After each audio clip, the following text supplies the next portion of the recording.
Kasih ulang tahun bulan Juni. Cakep. Terima kasih Danita Riandini untuk laporannya langsung dari daerah istimewa Yogyakarta. Ya, kita berharap ya tidak ada aksi-aksi anarki susulan di sana ya. Kenapa Ya. sih Aura kasih terus? Kan banyak, ada Lisa Mariana. Ya maksudnya ada Putri Windasari gitu kan. Maksudnya banyak kok sosok-sosok lain gitu. Masalahnya yang melekat tuh Aura Kasih, ya kan, yang sangat melekat gitu ya. Semoga nggak batal. Nah, ini ngomong-ngomong melekat, ini juga ada satu pembahasan yang kayaknya beberapa hari ini terus melekat dan juga selalu muncul di FYP saya. Ya, masih viral ya di media Masih sosial. juga viral nih di Bagaimana media sosial. kemudian ada insiden ataupun penangkapan yang terjadi. Ini kemudian melibatkan ABK yang masih ataupun baru bekerja 5 hari, justru sekarang terancam tuntutan hukuman mati. Betul sekali. Nah, kita lihat informasi terbaru ya dari kasus ini. Ya.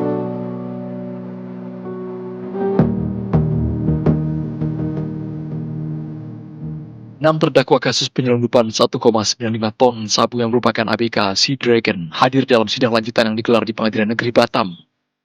Keenam terdakwa tersebut adalah Fandi Ramadan, Hasiholan Samosir, Leo Chandra Samosir, Richard Halemuan Tambunan, serta 2 warga negara Thailand. Melalui penasihat hukum, para terdakwa membacakan pledoi atas tuntutan jaksa yaitu pidana mati. 1 terdakwa tidak memberikan nota pembelaan, sementara 2 warga negara Thailand dan 3 terdakwa lainnya minta dibebaskan dari tuntutan karena tidak terlibat dan tidak tahu ada sabu dalam kapal. Dalam pledoinya, kuasa hukum Fandi, Bakhtiar Batubara menegaskan, kliennya tidak memiliki niat maupun keterlibatan dalam pemufakatan jahat peredaran narkotika. Fandi baru mulai bekerja di kapal pada 14 Mei 2025 dan hanya bekerja sebagai juru mesin di kapal tanker MT Sea Dragon. Ia tidak mengetahui muatan narkotika yang diangkut. Ya itu tadi, karena memang murni kawan ini, si Pandi ini hanya menginginkan pekerjaan yang halal sesuai dengan kualifikasi pendidikan dia. Itu. Bang, dari pembelaan ini kira-kira gimana nanti keputusan dari majelis? Kalau harapan kita harus karena pasal yang dituduhkan itu tidak terpenuhi unsurnya, ya harus dilepaskan loh. Dari fakta persidangan juga terungkap Fandi baru mengetahui isi kardus tersebut setelah kapal dihentikan TNI Angkatan Laut dalam operasi gabungan bersama Badan Narkotika Nasional pada 21 Mei 2025 setelah melewati perairan Karimun Anak Kepulauan Riau. Dari Batam, Kepulauan Riau, Alboin, TV One mengabarkan.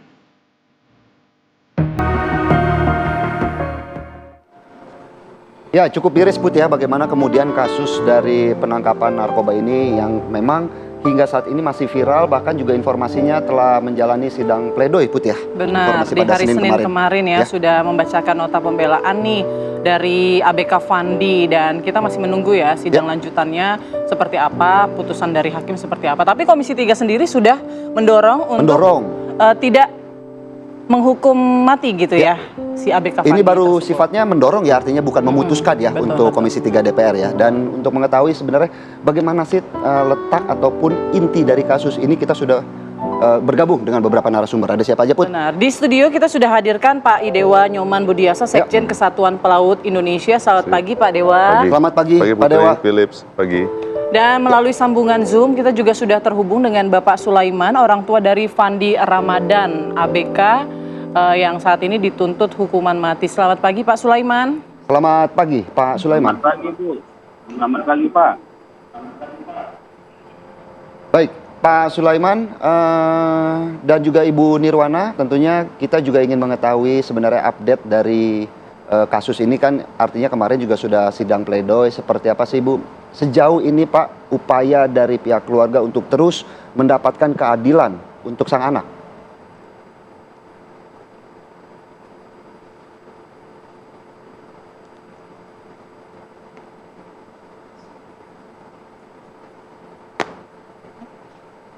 Ya, Pak Sulaiman mendengar suara kami? Dengar Pak. Ya, bagaimana kemudian upaya dari keluarga untuk supaya sang anak ini terbebas dari ancaman hukuman mati sejauh ini, Pak Sulaiman? Ya Pak.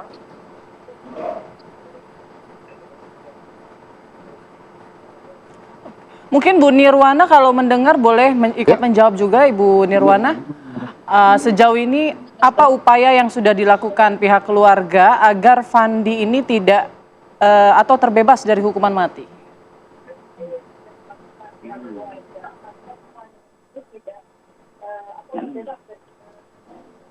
Ya, keluarga kami hanya bermohon bantuan dari bapak-bapak yang berpihak untuk membantu anak saya.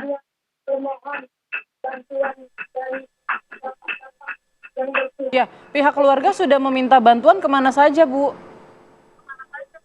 Kepada Bapak Presiden, Bapak Hotman Paris, Komisi 3. Komisi 3. Baik, Ibu Nirwana, sejauh ini bagaimana kemudian kami juga ingin mengetahui kondisi Fandi selama ditahan, apakah memang Fandi juga masih terus berupaya ataupun masih semangat untuk menjalani sidang atau seperti apa dengan ancamannya hukuman mati, Ibu Nirwana? Ya, kami sebagai keluarga tetap mempertahankan keadilan ini untuk anak saya, biar anak saya terlepas dari tuntutan yang tidak pernah diperbuatinya.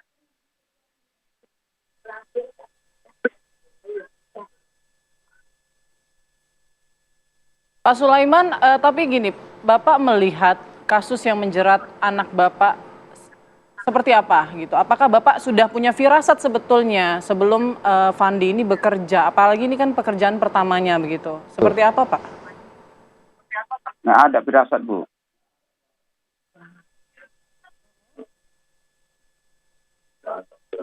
Firasat? Maksudnya ada firasat sebelum memang ada kekhawatiran pada saat rekrutmen mungkin gitu, ada kejanggalan yang dirasakan pihak keluarga. Nggak ada, Bu. Nggak ada, Bu, Tidak ada, karena karena dia bekerja itu kami mengetahui apa pekerjaan dia. Jadi firasat kami sama anak kami tidak ada yang istilahnya pikiran terburuk apa yang mau dikerjakan anak kita. Nggak ada, Bu. Karena kita mengetahui dan kita dukungi pekerjaan anak kita. Baik. Bu, kan di pengadilan kemarin Fandi sudah membacakan nota pembelaannya. Nah, harapan Ibu seperti apa nih selanjutnya perjalanan kasus hukum ini? Harapan saya, ya anak saya dibantulah, Pak, Bu. Mohon saya bantuannya, keadilannya untuk anak saya yang bernama Fandi. Saya mohon, karena dia tidak mengetahui barang terlarang itu, Bu. Dia hanya bekerja.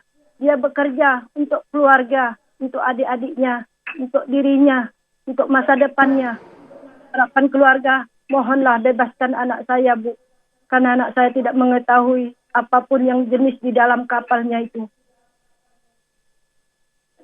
Baik, Bu Nirwana, mungkin sebagai informasi juga bahwa pihak Komisi 3 DPR sudah mendorong ya, artinya supaya Fandi juga diperhitungkan ataupun dipikirkan kembali untuk dijatuhi hukuman mati.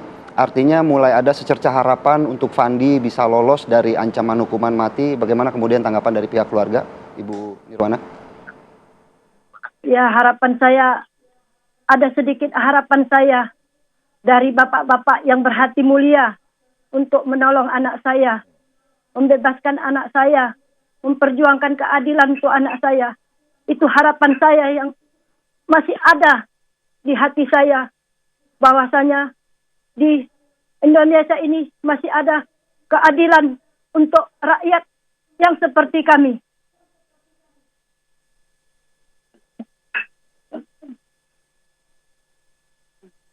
Baik, Bu Nirwana, kita juga pengen tahu sih, Bu, sebenarnya mungkin boleh Bu diceritakan soal sosok Fandi ini sejak kecil seperti apa, kemudian juga apakah memang Fandi ini sudah bercita-cita menjadi pelaut gitu, pelaut dari kecil, seperti apa, Bu, sosok Fandi kecil ini? Si Fandi ini sosoknya anaknya yang penurut, anaknya yang baik, mendengar nasihat orang tua, tidak pernah membuat keburukan di mana saja pun, biar di dalam sekolah, di dalam kampusnya, tidak pernah.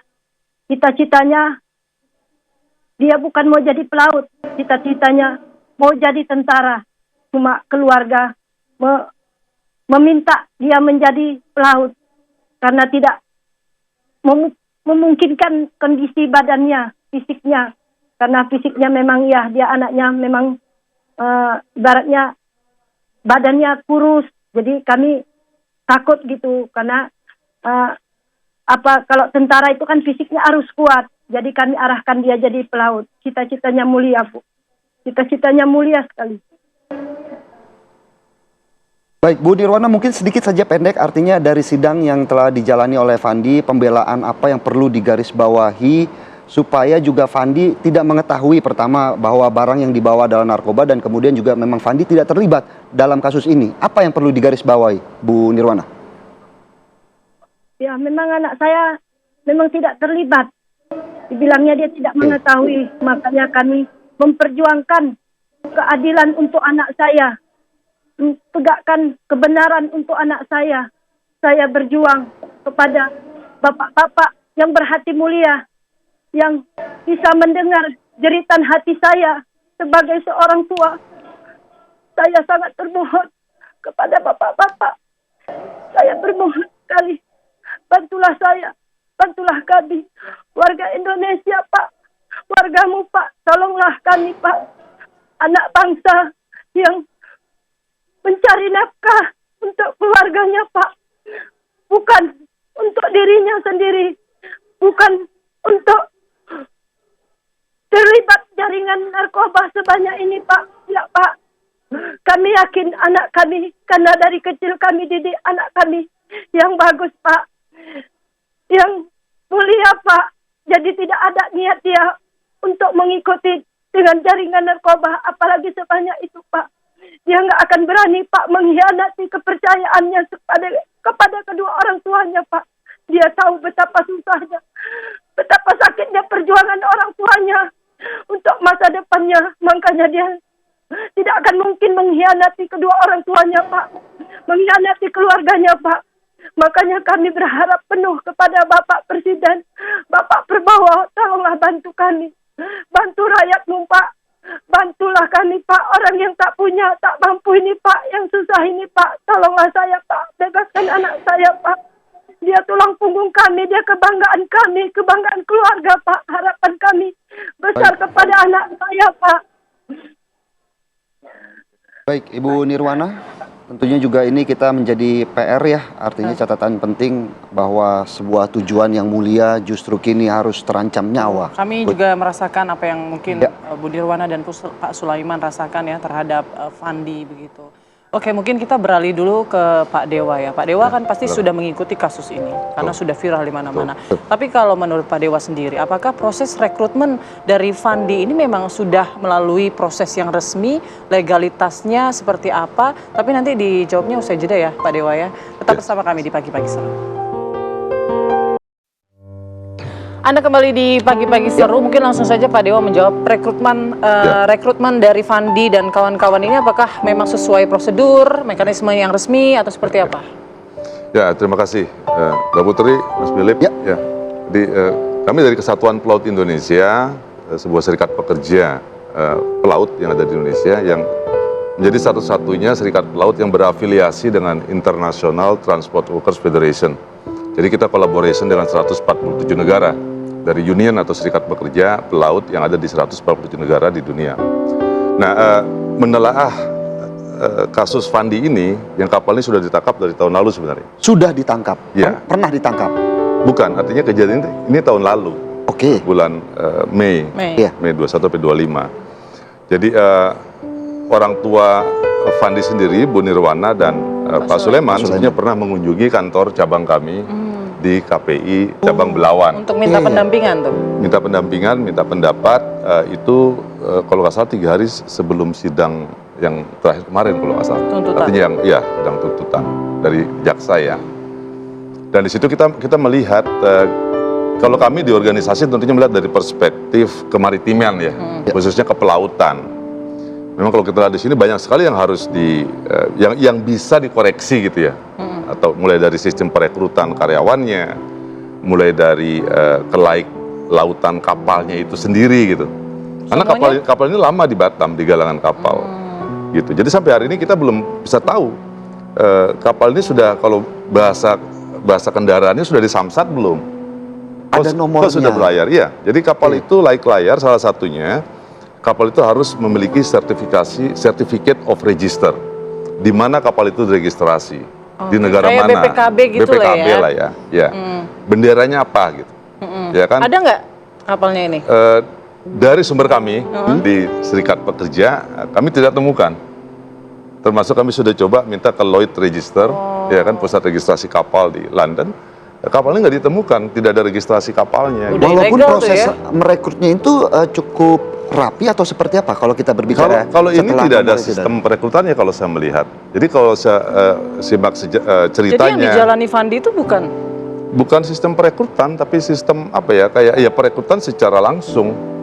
Secara langsung. Berbedanya apa? Yang merekrut secara resmi dan apa yang kemudian dialami oleh Fandi ini seperti apa, Pak Dewa? Ketika mereka keluar negeri, ya apapun profesinya, dalam undang-undang pekerja migran kita disebut pekerja migran. Tentu di sini ada SOP, prosedur bagaimana untuk mengirim tenaga kerja migran. Itu pertama. Untuk pelaut pun ada juga izin yang dikeluarkan oleh pihak perhubungan laut, ya kan, endorsement, ijazah-ijazah dan sertifikasi dokumen kepelautan itu harus di-endorse. Apakah ini melalui proses itu? Saya yakin tidak. Saya yakin tidak gitu.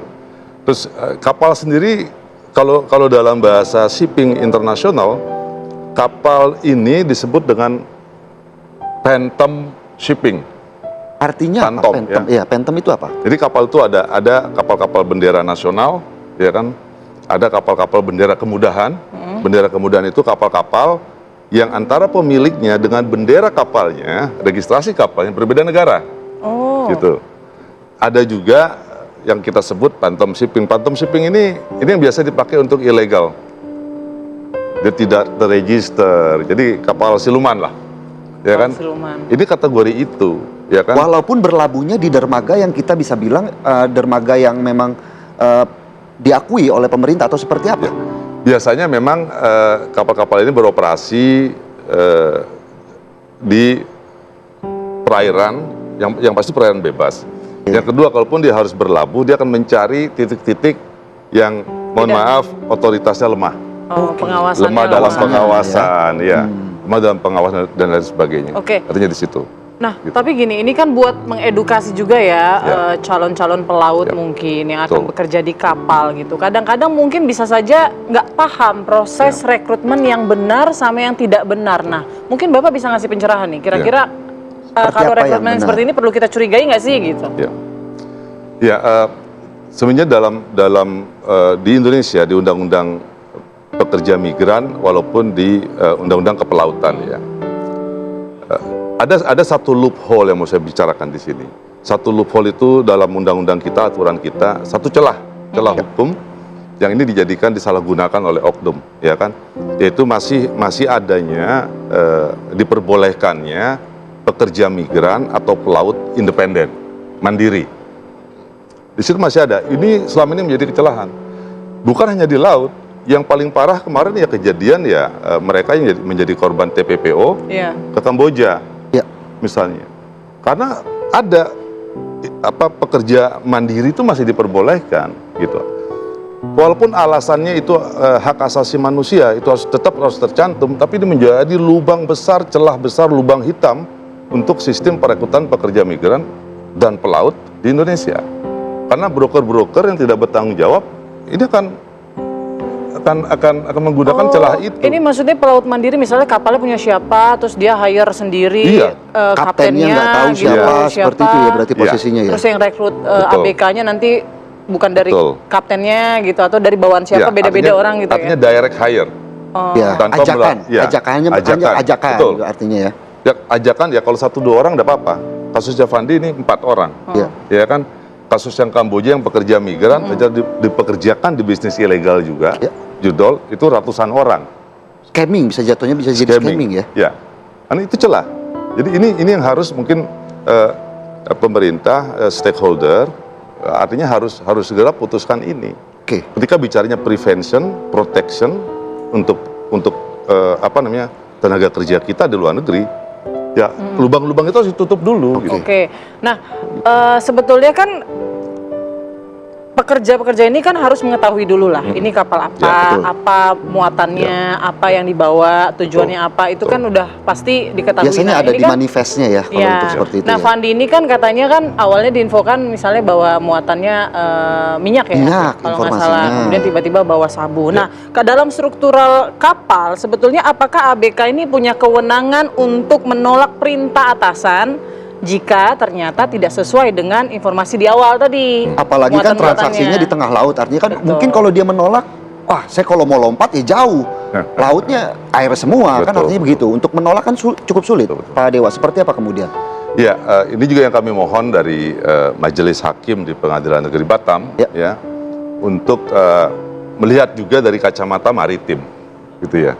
Oke, ada Jadi, perbedaan, artinya seperti apa? Ada perbedaan antara jangan hanya dari kacamata darat saja. Oke, Bahwa untuk bertahan di ekosistem di laut, gitu. Ada istilah atasan nakoda menyuruh kita bergerak semua. Dalam undang-undang kemaritiman kita, mulai dari KUHD, Kitab Undang-Undang Hukum Dagang, sampai ke Undang-Undang Pelayaran, di situ jelas kategorinya. Hanya ada nakoda dan ABK. Apapun posisi Fandi, karena dalam agreementnya, kontraknya Fandi, di situ tertulis dia sebagai chief engineer, Ya. mesin. ya kan? Mesin, Ya. ya kan? Cuman dalam undang-undang kita hanya mengenal ada dua, hanya ada nakoda atau master atau captain dan ABK, gitu. Dan nakoda adalah kalau boleh dibilang dalam peraturan baik nasional internasional, dia punya 5 jabatan kalau saya bilang ya. Dia presiden di atas kapal. Dia adalah panglima tertinggi di atas kapal, dia adalah jaksa tinggi di atas kapal, dia adalah kepala Berarti kepolisiannya. relasi kuasanya cukup kuat ya? Absolut, mutlak. Absolut mutlak. Jadi nggak Gitu. punya wewenang mereka untuk menolak perintah? Tidak ada satupun ABK yang berani untuk menentang. Berarti sebetulnya statement ini bisa meringankan Fandi harusnya? Ya, itu dia. Makanya saya sangat memohon sekali dari pihak pengadilan negeri di sana. Lihat perspektif itu. Bahkan dalam undang-undang narkotika sekalipun di pasal 27, silakan dicek. Di situ disebutkan nakoda bukan ABK yang bertanggung jawab ya.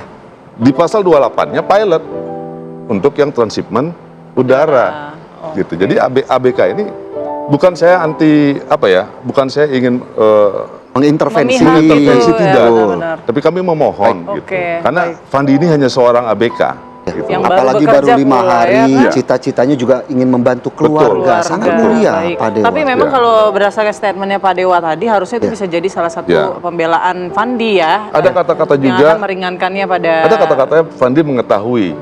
Iya, karena Tapi kan tidak bisa berbuat apa-apa. Kan pertanyaannya mengetahui kan juga harus dibedakan dengan merencanakan. Oke. Ya kan? Dengan mengendalikan kan Tapi kan beda. balik lagi, kalaupun dia mengetahui rencana tersebut juga kan balik lagi ke pasal yang tadi disampaikan, ABK tidak punya wewenang untuk menolak perintah dari nakoda. Waktu kita terbatas, Pak Dewa. Dari kasus ini ya, terima kasih Pak Dewa untuk Tapi penjelasannya. sudah sangat jelas ya tadi Sudah ya. sangat jelas dan juga mungkin ada sedikit saja yang ingin disampaikan kepada Ibu Nirwana dan juga Pak Sulaiman yang masih terhubung dengan kami. Pak Dewa silakan. Bu Nirwana, Pak Sulaiman, kami dari Kesatuan Pelaut Indonesia, kami turut prihatin. Dari awal Ibu dan Bapak bertemu dengan pimpinan cabang kami di Belawan, kami sudah mengetahui, memantau terus kasus-kasus ini. Dan kami berharap di bulan Ramadan, di bulan suci ini, Bapak dan Ibu beserta Fandi mendapat berkah yang terbaik. Amin. Dari Tuhan Yang Maha Esa. Juga kepada Bapak Majelis Hakim, sekali lagi tolong lihat dari perspektif hukum kemaritiman, gitu ya.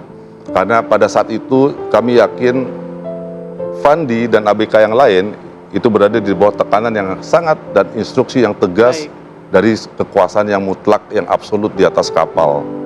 Jadi kalau saja Fandi dijatuhi hukuman mati, bukan hanya membunuh satu orang pelaut, tapi juga rasa keadilan dari ribuan bahkan jutaan pelaut di Indonesia. Terima kasih, Mbak Putri. Terima kasih Pak Dewa dan terima kasih Ibu Nirwana, Pak Sulaiman telah bergabung bersama kami. Tentunya kita berharap hasil yang terbaik bisa didapatkan di sidang yang akan membacakan putusan untuk Fandi. Putri ya. Amin, amin. Terima terima kasih banyak semua sudah bergabung. Dan kita juga masih akan kembali ya dengan beragam informasi menarik lainnya usai jeda berikut. Tetap bersama kami di Pagi-Pagi Seru.